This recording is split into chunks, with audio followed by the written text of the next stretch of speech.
ஊழியர்களுக்கு திமுக அரசு மீண்டும் துரோகம் செய்திருப்பதாக அன்புமணி கண்டனம் தெரிவித்திருக்கிறார். கூடுதல் விவரங்களோடு இணைகிறார் செய்தியாளர் ராஜேஷ். வணக்கம். முழு விவரங்கள்.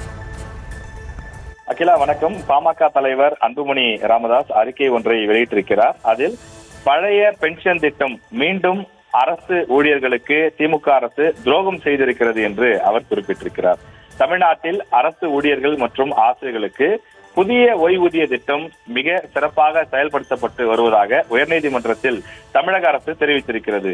மேலும் இத்திட்டத்தில் தேவையான திருத்தங்களை செய்ய தயாராக இருப்பதாக கூறியிருப்பதன் மூலம் புதிய ஓய்வூதிய திட்டமே தொடரும், பழைய ஓய்வூதிய திட்டம் செயல்படுத்தப்படாது என்று தமிழக அரசு தெரிவித்திருக்கிறது என்றும் அன்புமணி குறிப்பிட்டிருக்கிறார். அரசு ஊழியர்களுக்கும் ஆசிரியர்களுக்கும் கொடுக்கப்பட்டிருக்க மிகப்பெரிய துரோகம் இது என்றும் அவர் குறிப்பிட்டிருக்கின்றார்.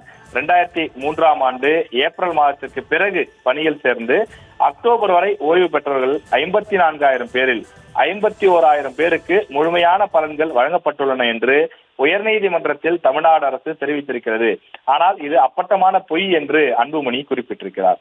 புதிய ஓய்வூதிய திட்டத்தின் கீழ் பணியில் சேர்ந்தவர்களில் கடந்த மார்ச் மாதம் இறுதி வரை 45,600 பேருக்கும் அக்டோபர் வரை சுமார் 54,000 பேரும் ஓய்வு பெற்றிருக்கிறார்கள்.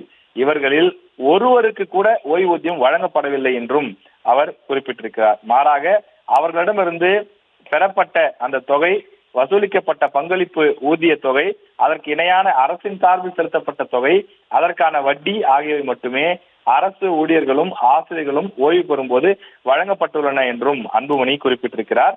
ஆசிரியர்கள் மற்றும் அரசு ஊழியர்களுடைய நீண்ட நாள் கோரிக்கையான அந்த பழைய பென்ஷன் திட்டத்தை தமிழக அரசு உடனடியாக செயல்படுத்த வேண்டும் என்றும் அவர் கோரிக்கை விடுத்திருக்கின்றார்.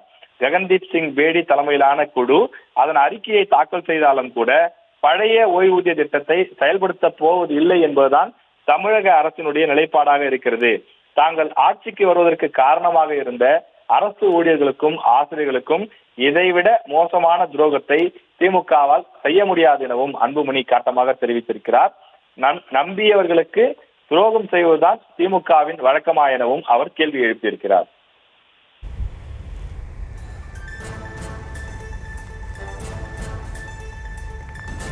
விவரங்களுக்கு நன்றி ராஜேஷ்.